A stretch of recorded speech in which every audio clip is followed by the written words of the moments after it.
mungkin kita perjelas definisi, meskipun sebenarnya hakikatnya adalah sama, yaitu sikap terbaik kepada Allah. Ikhlas itu pada apa yang kita persembahkan untuk Allah, dalam bentuk ibadah-ibadah, niat-niat baik, ketaatan kepada Allah. Itu kita sebut kita ikhlaskan. Sementara pada apa yang menimpa, itu disebut ridho. Contoh, kita pergi ke masjid, bawa sandal bagus. Sandalnya diletakkan di luar, kita masuk. Ternyata ketika kita keluar dari masjid, sandalnya hilang. Nah, itu kita sebut kita ikhlaskan atau kita ridhokan. Yang betul kita ridhokan. Kecuali kalau dari awal niat, sandalnya ditaruh di luar itu kita kasih tulisan sandal ini disedekahkan. Nah, makanya itu baru disebut diikhlaskan. Ya, jadi ya, yang dimaksud tadi tentang ketika tertimpa musibah, ketika terjadi takdir-takdir yang tidak kita sukai, itu namanya ridho, bukan ikhlas ya. Atas apa yang datang dari Allah kepada kita, itu namanya ridho. Tapi kalau atas apa yang kita persembahkan untuk Allah, itu namanya ikhlas. Ini sebenarnya definisi sederhana saja. Cuman untuk mempertepat atau mendisiplinkan istilah saja. Meskipun hakikatnya sama adalah selalu dengan mengisi prasangka baik kepada Allah Subhanahu wa taala.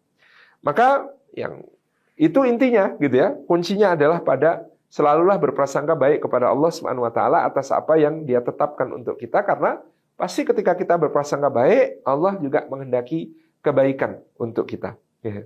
Ada orang ya, melihat sebuah kebun semangka yang luas, di tepi kebun semangka itu ada sebuah pohon beringin yang besar. Dia bergumam, ya Allah, Engkau ini tidak adil.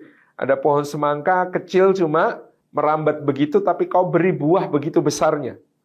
Sementara ini ada pohon beringin yang begitu besar, begitu rindang, ya.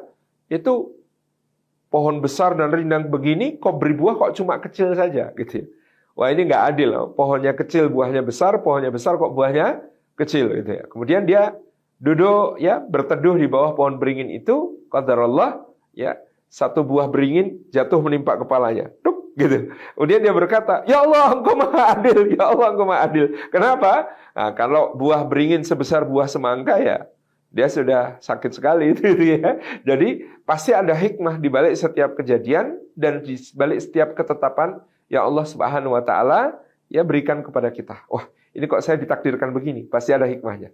Ya, kok ini saya ditakdirkan begini, pasti ada hikmahnya. Itu yang pasti kemudian kita dapati. Jadi, yang pertama itu mengasah prasangka baik kita kepada Allah Subhanahu wa taala. Yang kedua, ya cara kita untuk senantiasa bisa ridha terhadap apa yang datang dari Allah Subhanahu wa taala adalah dengan menginsyafi banyak bahwasanya sudah terlalu banyak nikmat yang Allah anugerahkan kepada kita dibandingkan musibah yang kadang-kadang sedikit.